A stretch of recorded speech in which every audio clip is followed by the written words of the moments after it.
झारखंड में सहायक शिक्षक भर्ती। दोस्तों आज हम बात करने वाले हैं झारखंड हाई स्कूल शिक्षक बहाली में देरी का कारण क्या है, किस कारण से हाई स्कूल शिक्षक की नियुक्ति यानी कि टीजीटी ट्रेंड ग्रेजुएट टीचर की बहाली तय समय पे नहीं हो पा रही है। तो दोस्तों इस पर हम विस्तार से बात करेंगे। तो चलते हैं नियम पर। तो दोस्तों आपको मैं बता दूं, सबसे पहले झारखंड हाई स्कूल शिक्षक की बहाली जो होने वाली है उसमें नियुक्ति नियमावली में कई संशोधन की ज़रूरत है। बिना संशोधन की ये बहाली हो ही नहीं सकती है, क्योंकि ये अड़चनें जो है रघुवर सरकार की ज़बरदस्त देन रही है, जिसके कारण हाई स्कूल शिक्षक में देरी हो रही है। आपको मैं बता दूं दोस्तों, ये जो बहाली प्रक्रिया प्राइमरी टीचर की चल रही है झारखंड सहायक आचार्य की, साथ ही साथ आपको ये भी पता है कि पीजीटी की यानी पोस्ट ग्रेजुएट टीचर, कहने का मतलब 10+2 का टीचर की भी बहाली चल रही है। और ऐसी स्थिति में हाई स्कूल का बहाली होना बहुत ही जरूरी था, उसके बावजूद भी ये नहीं हो पा रही है। उसका क्या कारण है? तो सबसे बड़ी कारण है कि उसके नियमावली में संशोधन करने की ज़रूरत है, जिसमें कि कुछ दिन लगेंगे।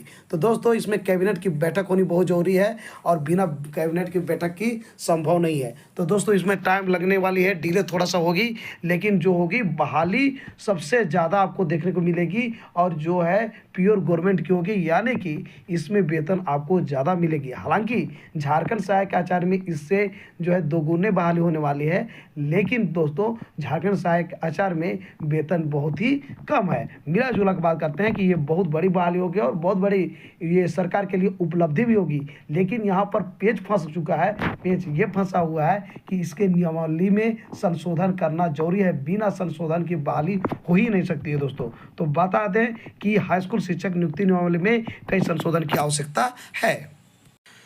तो दोस्तों सबसे पहले हम बात करते हैं पहला संशोधन। जैसा कि आपको मैंने बता दिया, रघुवर दास की देन थी 11 जिला और 13 जिला, यानी झारखंड को 2 भागों में बांट दिया था, 11 जिला और 13 जिला। एक था आरक्षित क्षेत्र और दूसरा था गैर आरक्षित क्षेत्र। कहने का मतलब है आरक्षित क्षेत्र में जिस जिले का आप हैं, पूरे झारखंड में जिस जिले का आप हैं उसी जिले में आप फॉर्म भर सकते हैं। यानी कि झारखंड के भी आप हैं तो उस जिले में नहीं भर सकते हैं जिस जिले में आरक्षित क्षेत्र है और उस जिले का आप नहीं है। कहने का मतलब ये है कि यदि आप रांची को आरक्षित क्षेत्र की घोषित किया गया है तो वहाँ सिर्फ और सिर्फ रांची के ही लोग वहाँ पर फॉर्म भर सकते हैं जिनका आवास प्रमाण पत्र बन चुका है।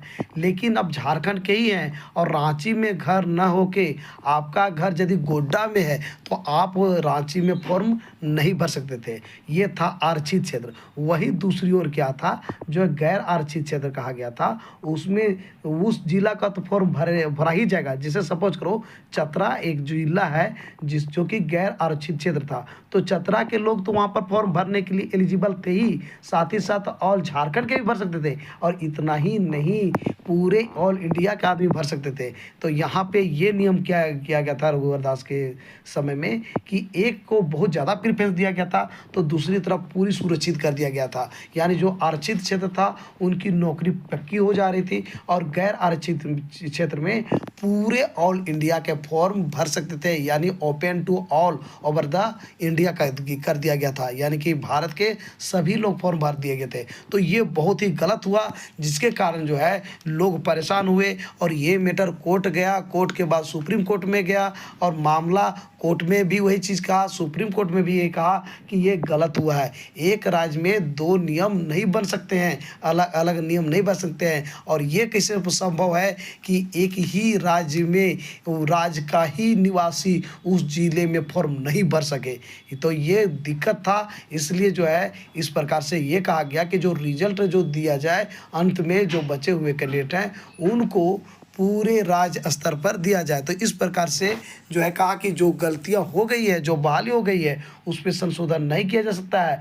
लेकिन जो है जो बहाली अभी बचा हुआ है वो राज्य स्तर से बनना चाहिए। तो दोस्तों ये कहानी बहुत लंबी है, यदि पूरा डीपली बताया जाए तो बहुत ही वीडियो लंबी हो जाएगी। आप समझ ही गए होंगे, जान ही गए होंगे। तो इसमें सिंपल सी बात है, जो रघुवर दास ने ये कह दिया था, नियमावली में ये जोड़ दिया था कि 11 जिला और 13 जिला बांट दिया गया था, आरक्षित क्षेत्र और गैर आरक्षित क्षेत्र।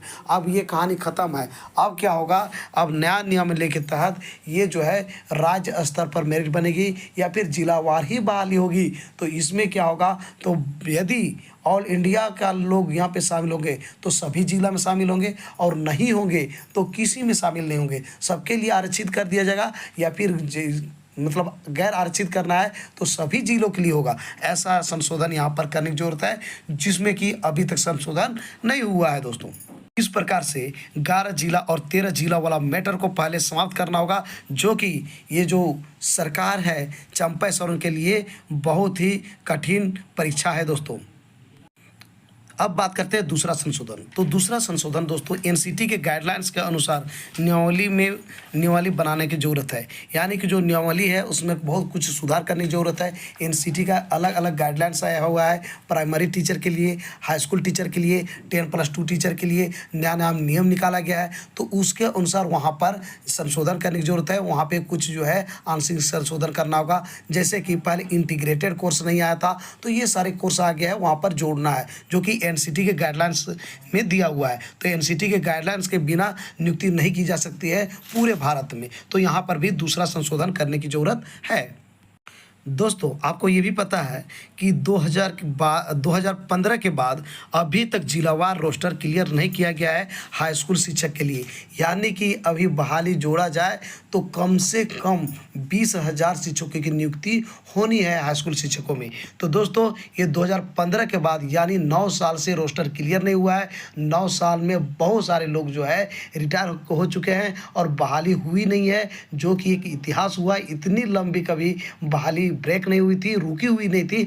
विशेष करके हाई स्कूल शिक्षक की लगातार कोई भी राज्य की हो, सब में बहाली 2 साल 3 साल 4 साल हार्डली 5 साल में होता ही है। लेकिन 9 साल से बहाली रुका हुआ है। तो कहने का मतलब ये है रोस्टर क्लियर नहीं हुआ है। जब रोस्टर क्लियर हो जाएगी तो बहुत ज़्यादा आपको बहाली नज़र आएगी, जो कि बेरोजगार अभ्यर्थियों के लिए, जो बीएड किया के बैठे हुए हैं, उनके लिए बहुत ही अच्छा सुनहरा मौका होगा। साथ ही साथ दोस्तों आपको ये पता होगा कि इसके लिए एलिजिबल क्या होता है। कम से कम ग्रेजुएशन होनी चाहिए और बीएड होनी चाहिए। साथ ही साथ आपको ये पता होना चाहिए कि साइंस ले रहे हैं या फिर आर्ट्स लिए हुए हैं। साइंस से पढ़ाई किए हुए हैं तो कॉम्बिनेशन साइंस में भी है, आर्ट्स में भी है। जैसा कि मान लीजिए फिजिक्स आपके पास है, आप फिजिक्स से आप पढ़ाई किए हैं तो आपके लिए मैथ होना जरूरी है, या मैथ से आपने पढ़ाई किया है तो फिजिक्स होना जरूरी है। बायोलॉजी वाला की केमिस्ट्री जरूरी है और केमिस्ट्री वाला को बायोलॉजी वाली ज़रूरत है। तो इस प्रकार से आर्ट्स में भी कॉम्बिनेशन को किया गया है। तो उस प्रकार से वहाँ पे आप तैयारी अभी से कर सकते हैं। बहाली तो निश्चित है,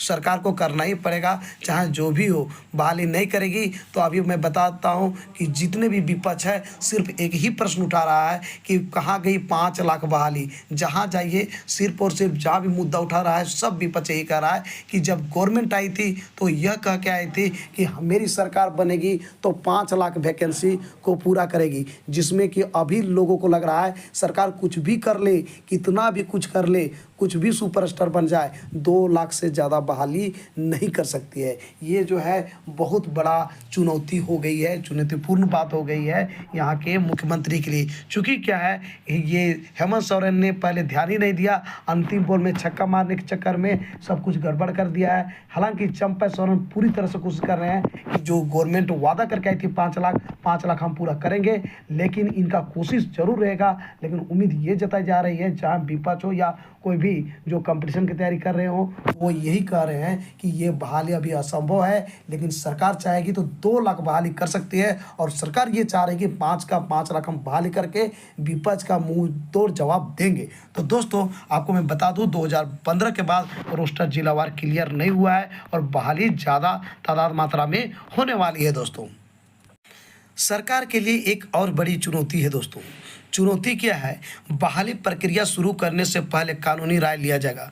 इन्होंने ये मीटिंग किया है, मीटिंग के दौरान ये फैसला किया कि बहाली हम शुरू करते हैं और फिर जाके बीच में पेच फंस जाए तो हमको लोग हंसेंगे और ये जो है मजाक का पात्र बन जाएंगे। तो वैसी स्थिति में ये चाह रहे हैं कि जो भी कानूनी पेच है इसको अच्छी तरह से समझा जाए और ये देखा जाए, उसमें ये संशोधन किया जाए कि यहाँ पर कोई भी कोर्ट ना जाए, या फिर कोर्ट जाए भी तो ये जो पक्ष गवर्नमेंट के पक्ष में हो, बहाली प्रक्रिया रुके नहीं। इसलिए बहाली प्रक्रिया शुरू करने से पहले गवर्नमेंट ने यह तय किया है कि कानूनी राय लिया जाना जरूरी है कि हाई स्कूल में किस प्रकार की पेच नहीं फंसती है। तो इस प्रकार से दोस्तों ये प्रक्रिया चल रही है और जो ही चुनाव समाप्त हो जाएगी, चुनाव में अभी सभी बिजी हैं, चुनाव के बाद हाई स्कूल की नंबर आने वाली है, जो कि बहुत बड़ी बहाली होगी और वेतन भी अच्छे होंगे। दोस्तों तो दोस्तों ये जो है अंदर की बात थी जो कि झारखंड हाई स्कूल शिक्षक बहाली में देरी होने का कारण है। तो दोस्तों